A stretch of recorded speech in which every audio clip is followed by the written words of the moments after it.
Oh yeah, epic chest, that's what I'm talking about. Even in the red zone, you're still getting that good loot. And another epic chest in the same dungeon. I'm telling you, these maps are still worth it if you want to make some money, get some free fame, free silver. Well, not free, but easy fame, easy silver. Still hit up these maps because it's definitely worth it. Even in the red zone, you can still get it done, gang free, worry free. So living that good life, 2 chests, 1 dungeon. As much as we'd all love to just watch epic loot all day, that's not the point of today's video. I'm Cat Dad Things, and today I figured I'd just showcase a couple of melee builds that you can use in random solo dungeons. Even if you're an experienced player, this is more catering towards newer players. Maybe they don't have a lot of spec, or they're just figuring out some easy, cheap builds that they can use to get through their dungeons that they're struggling with bosses, whether it's mob clearings or specific types. This video is for you. I'll go through spears, swords, and axes, just one weapon of each, to just kind of showcase how you can use them, interchange different pieces of armor just to fit your style. And even if you've been a long-time veteran, you've been clearing dungeons forever, you might find something in this, a variation that you'd like as well. So stick around. Don't forget to subscribe and like the video, and comment in the section too if you'd like to see more. But let's get into the builds now.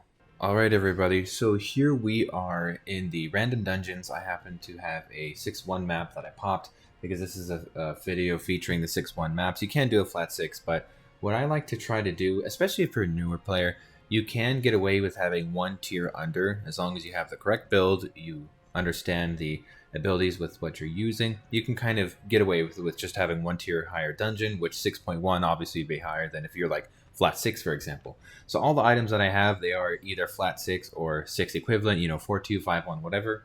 So to start off with, I have 3 builds. I have the Great Axe, the Spear, one-handed Spear, and the Clarent Blade. So there's different ways to do it. Honestly, when it comes to clearing these dungeons, my personal belief is that it really depends on you. Yes, there's going to always be a super meta, like #1 highest speed way to do it, but at Cat Dad Things, we still like to actually enjoy our games that we play. So I pick builds that I actually like using that still get the job done. They're still kind of fast at the same time.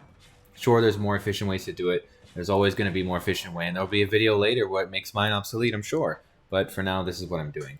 So to start off with, let's go through the Great Axe. The Great Axe is just a classic dungeon clearing build. It used to be the king of all dungeon clearing builds back in the day when solo dungeons first came out, and it's still really good. One of my favorite weapons, the first weapon I ever maxed. So to start off with, if you are a newer player, you obviously won't have the spec to hit Rending Rage, for example, because that's much later in the tree. But if you do have it, I think Rending Rage is the best one to go. If you can't, then definitely go for the Rending Spin.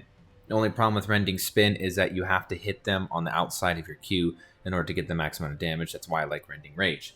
So if you're clearing through the dungeon, you have all these different choices, Deadly Chop, Adrenaline Boost, all these different things. The best one to go, Raging Blades. But again, it's at the very end. You probably won't have that right away. So if you're trying to just clear things for efficiency's sake, probably go with Adrenaline Boost. You get attack speed, attack damage, and you get some movement speed. Cooldown's, decent, so I would go with that. E, Spin to Win. Amazing ability.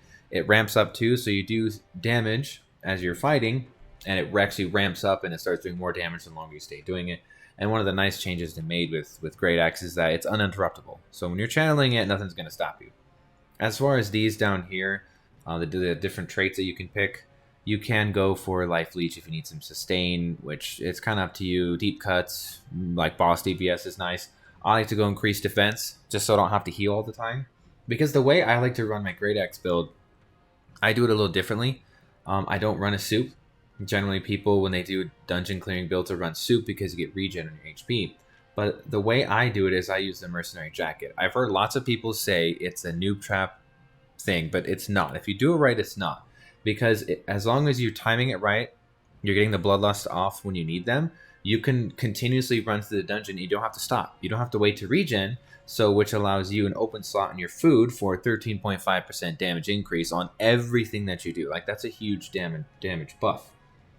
So, of course, for the headpiece, I like to run the Scholar Cowl just because it's almost a must on Great Axe. You need some kind of energy sustain. This will do it to you. It gives you defense.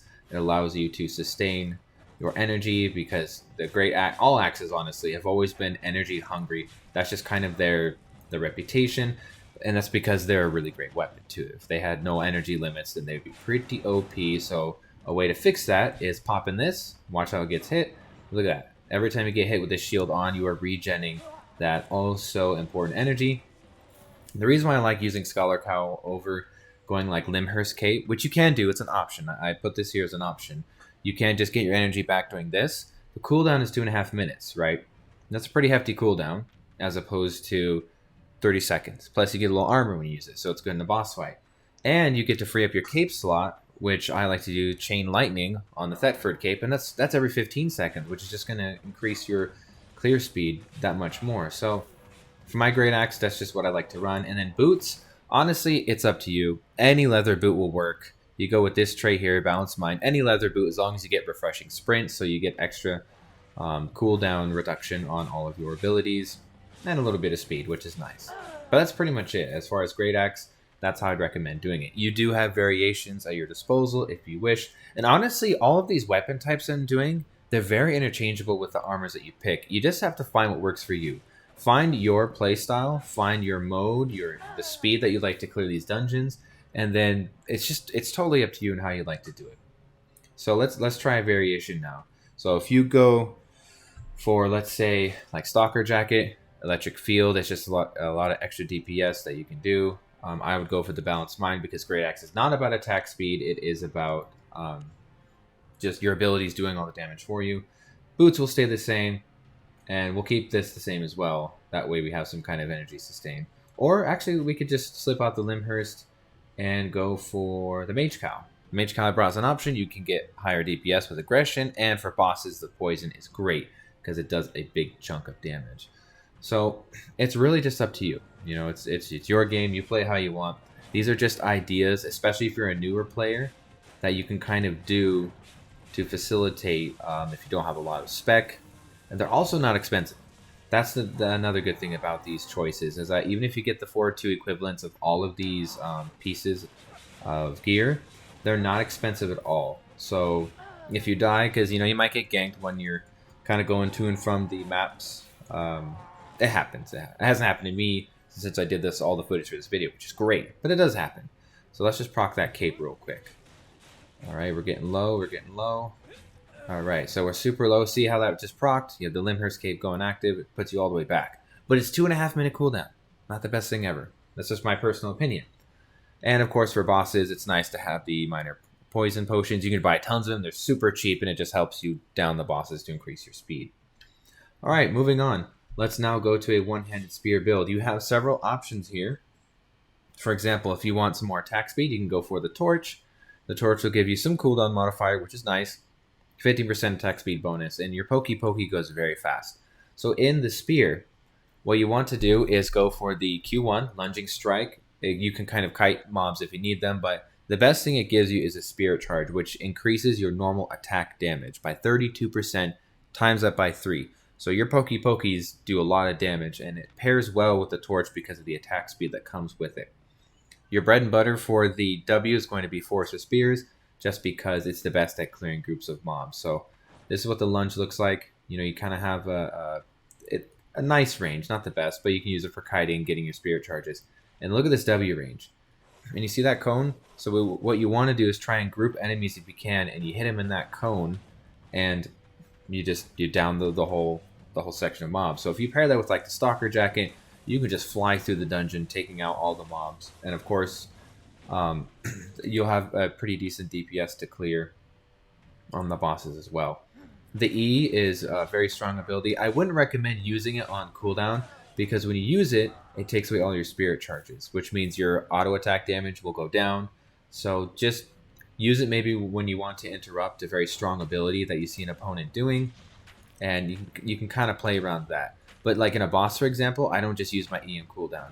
I instead go pokey with my sharp pointy stick, and when I need to, then I'll use the E. It's just kind of relevant. It's relative, excuse me. Depends on you. So just some ideas here for the one-handed spear. I did bring an option. Maybe you don't care too much about the attack speed, or you want to spec into or use a trait as attack speed instead. Take some of that off, and you can use this, the Muizak. I think that's how you're supposed to say that.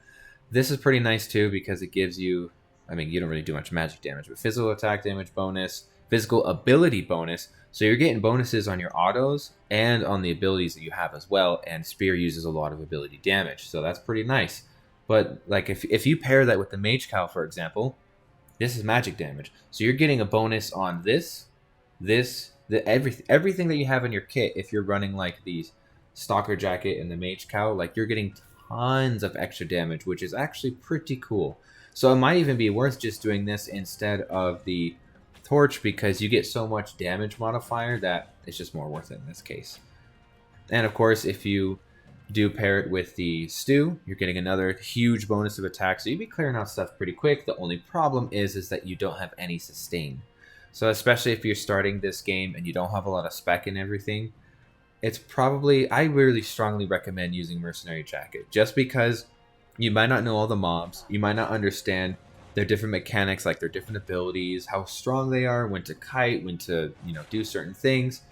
So this Mercenary Jacket's kind of like an uh-oh button that you can use to save you in a fight, or just get you through certain fights that you might not be able to otherwise, because you just simply don't have the spec. It happens. But it'll allow you in turn to fight harder enemies that you might not have been able to before, which always is a plus. So like here I'd use the E just because I can execute one enemy. He's basically dead anyway. Oh, I got hit by that. Well, that's a noob thing. Anyway. So yeah, it's very versatile to Spear build.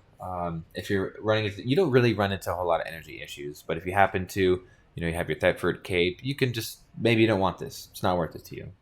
Swap this out. There you go. Scholar Cowl, you'll never run out of energy. And it might work for you. Or if you want all that damage, right? So let's put on everything, all damage here. We can take off that chest. Oops. Put that here. Or maybe even the Cleric Robe, because, I mean, this helps, like, in a pinch, you can, like, use it to save yourself from an ability. You don't get a lot of damage boost for a very long time, but you do get the aggression passive, which is 8% always, which is, fantastic. Makes you a little bit weaker, but you can do that. So let's say we do this. An alternative, you're going to lose your damage buff from the beef stew, but then you can go for roast pork, which is it's lifesteal. 9.45% of health enemies lost for the next 30 minutes. So that sustain alone, that'll probably keep you, like, you'll more than likely you'll never have to stop to, like, regen your health or regen your HP or wait or take out more mobs and just kind of wait for everything. That's the nice thing about that. You have options. The last build that variation we're gonna take a look at is the Clarent Blade. So for the Clarent Blade, I was running the Muisok just because you don't really need attack speed with swords.